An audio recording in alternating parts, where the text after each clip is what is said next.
How to learn to think positively. Stoic philosophy, the hidden flame in thought. There is a silent weight that settles in the mind when clouds of pessimism accumulate above the small triumphs of daily life, muffling the warmth born from each achievement, however subtle. You feel a shiver in your body, realizing that behind a smile pulses the belief that nothing is ever enough, that victory slips through your fingers even before it's celebrated. This anguish drains inner brilliance, as if the sun were always veiled by a stubborn mist that never fully dissipates. Seneca would remind us that the mind is a vast sky, capable of holding the sun even when clouds gather.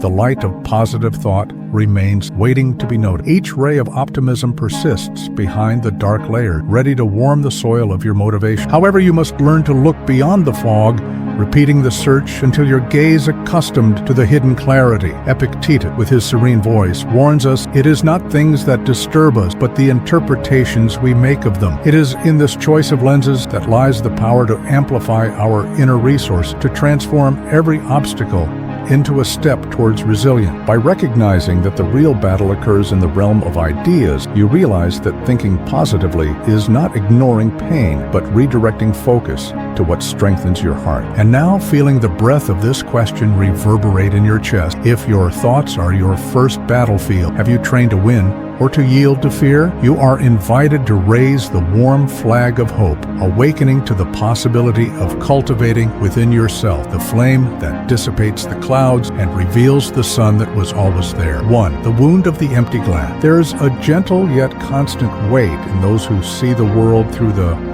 half-empty side of every achievement, as if the energy needed to celebrate were drained even before the toast could be heard. You feel an internal scratch when you notice that no matter how much victory arrives, it is immediately corroded by the whispering voice that reminds you of what was missing, what didn't turn out perfect, what didn't happen.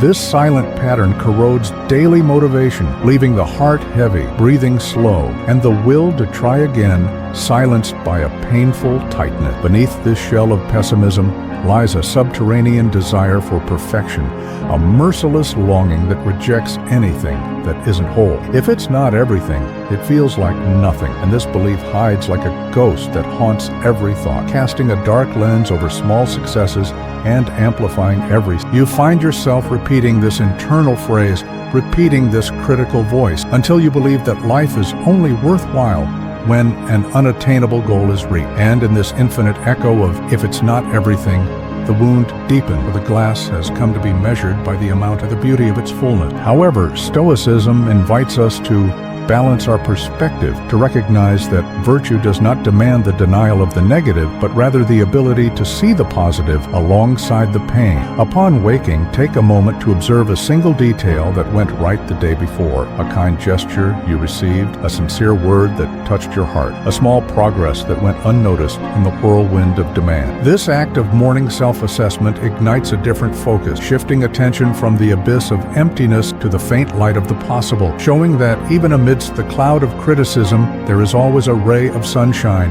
ready to illuminate your path. 2. The myth of naive optimism. Some believe that thinking positively means sweeping real emotions under the rug, as if hope only flourished on an aseptic ground, free of any shadow. But by denying pain, we create an invisible fracture that opens whenever the storm passes. You feel a knot in your throat as you ignore the weight of what you feel, replacing the truth of discomfort with a mask of forced joy that cracks the skin of your emotional balance. And in the effort to maintain the smile, frustration accumulates in silence, doubling the emptiness you wanted to avoid. Seneca would remind us that courage is not anesthetizing pain, but understanding it. By acknowledging the feeling, you reduce its impact and make space for transformation. When we accept discomfort as a fleeting visitor instead of a permanent hostage, our mind finds the necessary serenity to welcome the positive without suffocating the negative. Stoic virtue, therefore, doesn't call us to bury sorrow,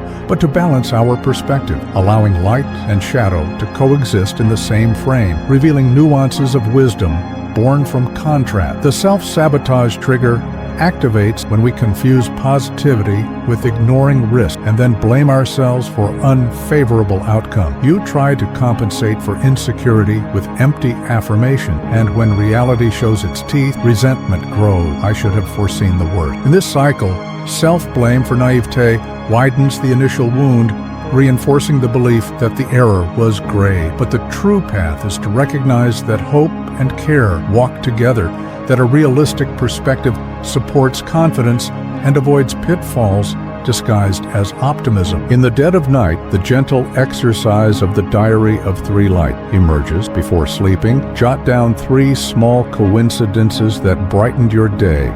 A friendly glance, a gesture of support, a simple surprise that brought warmth to your heart. This nightly ritual acts as a counterweight to pessimistic clouds, fertilizing memory with seeds of gratitude and balance. By writing down these lights, you strengthen the inner muscle that sees the good even amidst chaos, learning to cultivate a mental field where optimism and reality intertwine, creating roots of resilience that flourish with greater strength with each challenge. 3. The invisible mistake of seeking transient happiness.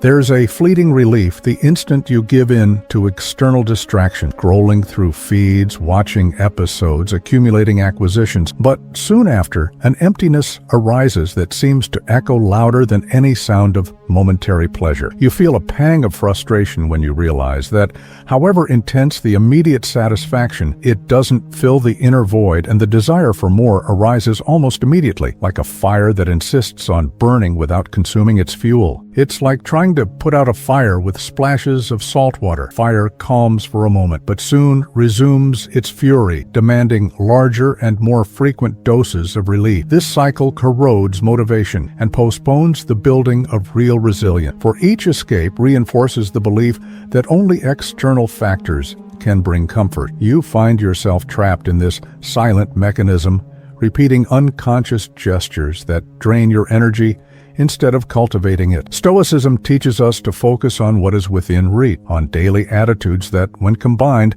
build the inner fortress. Before seeking immediate comfort, pause and ask yourself, what do I truly need now? This minute of reflection shifts your focus from instant gratification and redirects your attention to actions that plant seeds of lasting strength. Thus, instead of consuming dispersing salt water, you learn to water the inner source that sustains true and permanent well-being. 4. The practice of inverting the mirror. There's a gentle invitation to treat every negative thought as an unwelcome visitor, welcoming it for an instant, and then not offering it a permanent dwelling. Upon perceiving the emergence of a dark idea, fear, doubt, I can't, name it in a silent voice, there is fear. This act of labeling the thought creates distance, breaking the automatic identification that strengthens it and opens the way for a realistic counterargument that dissolves its power. The step-by-step is simple, but requires attention. First, observe the thought emerge, feeling the knot in your chest or the shiver on your skin. Then, label it. There is criticism. There is insecurity. Next, choose a phrase that reflects the truth of your inner resource. I've overcome challenges before. I have the strength to learn from this, and repeat it until the weight of the negative dissipates. Each cycle of identification and substitution strengthens the prefrontal cortex, responsible for filtering impulses and creating emotional clarity. A journalist revealed that, feeling anxiety before a live report, she would write the thought on paper and transform it into concrete action. I'll prepare 5 more minutes. This helps me gain confidence. Repeating this mirror inversion at least 5 times throughout the day makes the method automatic, like a training that conditions the mind to respond with presence and realism instead of yielding to the reflect of fear. 5. Metaphor of the secret garden. There is an intimate corner in your mind, resembling a hidden garden where weeds of toxic thoughts compete for space with flowers of hope and insight. You walk among imaginary flower beds, sensing the bitter aroma of doubt sprouting in every dark corner, but also catching the soft perfume of luminous ideas that insist on opening even under difficult soil. This contrast exposes the power of attention. Where your mind lands, life sprouts or remnants of pain, reminding you that the power to cultivate or allow invasions is always in your hand. As you observe the inner terrain, you realize that the simple act of turning your gaze to the blooming seed makes it grow stronger, while ignoring the weed of a fear or criticism makes it take root in silence. Neuroscience teaches that repeatedly focusing on positive stimuli reinforces neural connections, nourishing the flowers of optimism and resilience. Each mental landscape is shaped by daily care, by the affection with which you water your own conviction, allowing the light of positive thinking to break through the veil of emotion. And now echoes the question that reverberates in the soil of this secret garden. What seed did you water today? The doubt that dries up your roots, or the confidence that makes your purpose flourish? By consciously choosing where to place your attention, you decide which species grow within you, transforming the intimate space into an oasis of clarity and strength. In this silent invitation lies the commitment to cultivate the positive amidst adversities, ensuring that, with each sunrise, new flowers of serenity and courage can blossom, cultivating the inner soil. Seneca teaches us that cultivating the mind is like preparing the soil. The seed of the positive only grows where the ground is ready, and this lesson echoes in the silence that fills your consciousness. By dedicating daily attention to small victories, to recording lights, and to the exercise of inverting the mirror, you open the way for positive thinking to take root, genuine, not by escape, but by embracing what is real and transformable. Marcus Aurelius would remind us that each day is a new internal battlefield. Choosing your thoughts is erecting your own trench with dignity. By recognizing that we are not hostages to pessimistic clouds, but gardeners of our own spirit, we discover that true strength springs from patient care for our own emotional root, and thus silent victory reveals itself. By relearning to think positively, you don't ignore pain, but plant the sprouts of real strength amidst it. If your mind were a garden, which flower would you choose to water tomorrow?